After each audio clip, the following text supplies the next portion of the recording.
Don't know if you can hear it, but oh well.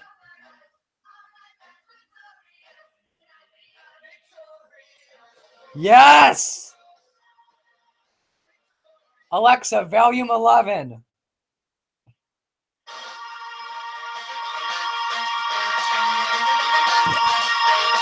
Oh my goodness, it feels so good. Alexa, stop.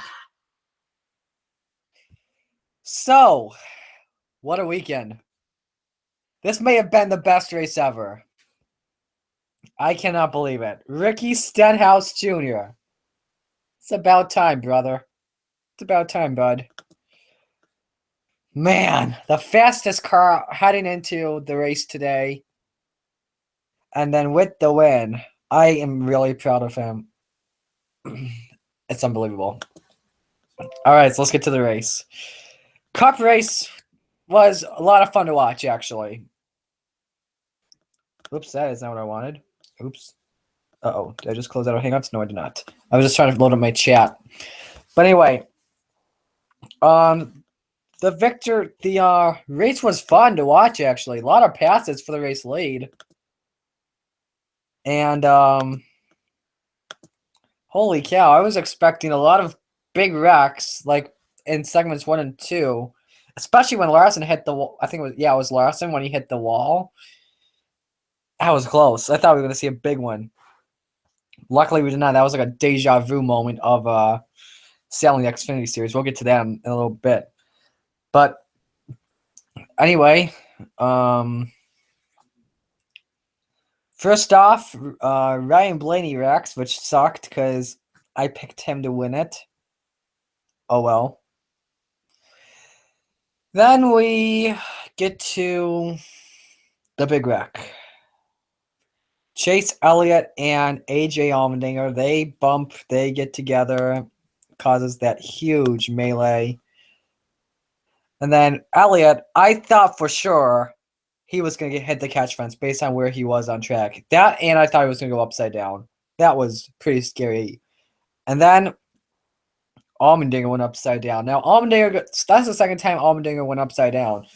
Last time, by the way, if you don't know, was Talladega 2010 on the chase race. Let me think here. What was I gonna say? I thought we would have two drivers go upside down. I don't think we've ever had that in the Cup Series level before. If anyone can confirm that to me in the chat. What else do I want to talk about? Allmendinger's flip. That was probably I'm really glad that car stayed on its roof.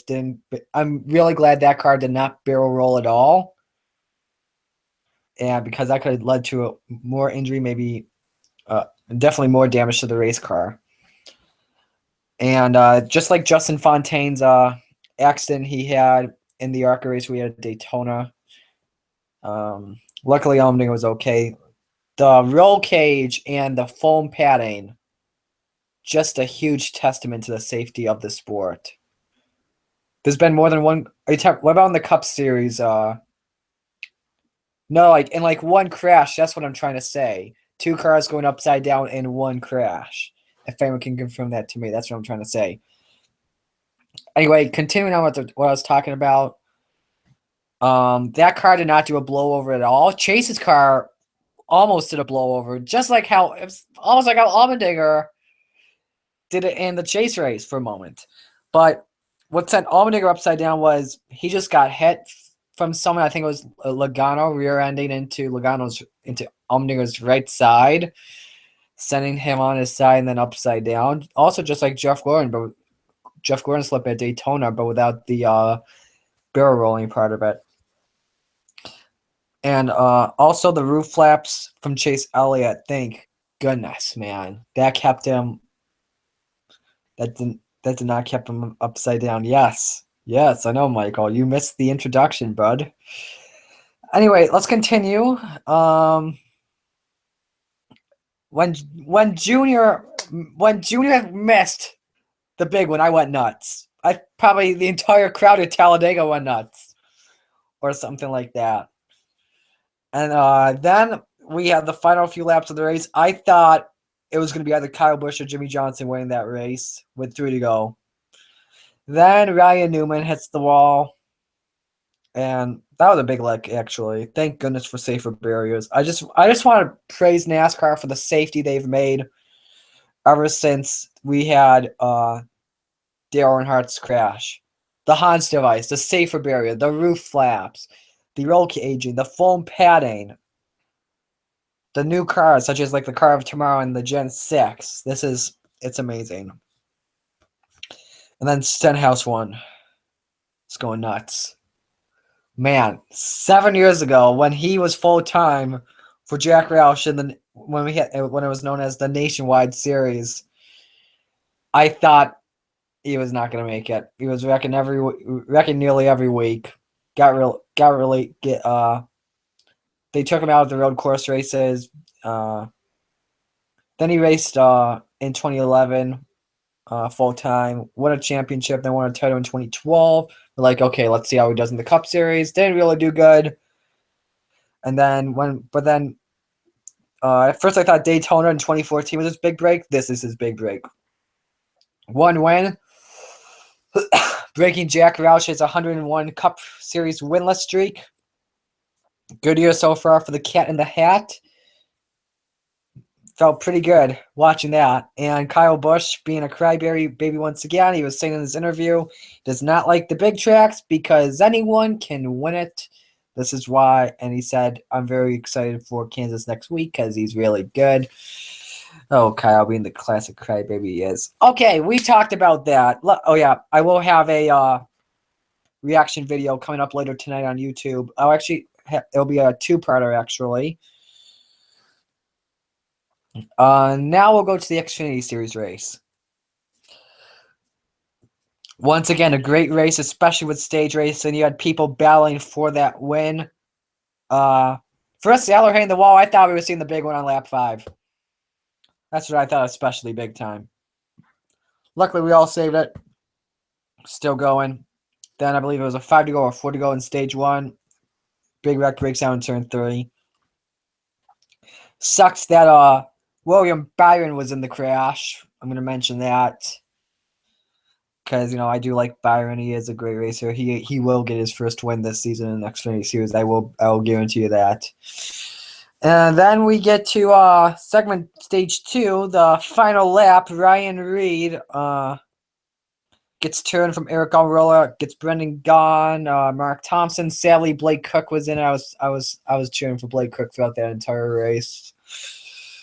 Oh well. And luckily, with the roof flaps once again, thank goodness for roof flaps. Kept that car, because that car went up in the air, put the car back on the ground. Amazing. That was just amazing. Great job by the safety. Final lap, that was a close finish. I thought it was going to be either Almirola, Sailor, or Logano. I really did not want Logano to win. I don't want any bushwhackers winning, but if it's Eric Almirola, I'll take it because he only has one win in the Cup Series. And, he doesn't really, what was I going to say? He doesn't really do good a lot. That Biaggi Denbeste car, I still like to call it a Richard Petty car, even though it's not really a top 5 car throughout the series, but it is a top 10 car. I am so proud of Almirola getting that win. I want to see him win an Xfinity Series race on a 1.5 mile track. Then we'll see how good he is. All right, let's go into the ARCA Series. Oh boy, what a boring race that was. But typical ARCA. The low line is what it always works. High line will never work unless you have perfect side drafting. The low line is the perfect place to go. It's just like in NR 2003. You gotta run the low line. But that we had the big one. That was huge. Once again, thank goodness for safer barriers and the roll cage. We won't be seeing those. Sadly, we won't be seeing those steel bodies next season. We'll be going, I believe, if I'm correct, they're making the switch to the carbon fiber bodies next year. Let's see, what else do I want to talk about? Let's see here. Oh yeah, I believe was it the final lap? Yeah, it was the final lap. 23 hit the wall hard. That reminded me actually of Grant Enfinger's ARCA crash back in 2015. Actually, that was like deja vu. We had a lot of deja vu this weekend. I'll mention that with Enfinger and Brett Holmes, and then Justin Fontaine and A.G. Allmendinger. And then, thank goodness, I love ARCA's. Excuse me, getting an ESPN notification. Sorry, but I just love ARCA's overtime rules compared to NASCAR. If there's a caution on the final lap, they don't finish the race under caution. They finish the race under the green flag. Sucked for the ADA because he had that win, and then ran out of gas. I was pulling for Riley Herbst at the end, but I do like Justin Haley. However, though, ARCA really needs to figure out how to fix their plate package. I mean, even though those cars are really designed for 1.5 mile racing and short tracks, super speed race, you don't really see them race that much. I really do want to see them fix their super speedway package. Great. It was a great weekend overall, capped off with the best weekend. The Cup Series race was the best race we've had so far this season. Man, can you say what a weekend? It'll be a lot of fun to talk about Wednesday when we have Motorsports 360. Oh yeah, it will be fun. All right, so that's gonna do it for the reaction series. Let me think here. We'll be back. I don't think we'll do one Saturday night. I'll be busy. I'll be able to catch the race. However, though, once the race ends, I will not be home because easily the race of the year. You are right on that one, Mr. Speed. Because I will either be at a Mother's Day dinner for my mom and my grandma, or B, I will be watching the UFC pay-per-view at the Sports Bar this weekend. Yeah, it is the bottom line because Mari Johnson said so. Oh yeah, I'm glad you mentioned that, Elijah, because my communications teacher in GCC, I'll mention by her first name, Val. She actually has a show, a radio show in Buffalo, and it's called Because I Said So. And at the end, they always say, make sure you listen tomorrow. Why? Because I said so. Yeah. So, yeah, best race overall this season. Man, I don't know how you can top that. Actually, what's going to happen next? Maybe the only way the next race, Kansas, will be the race of the year is if we have a fuel mileage race and a driver like Alexander Rossi wins it. That's all I'm going to say right there.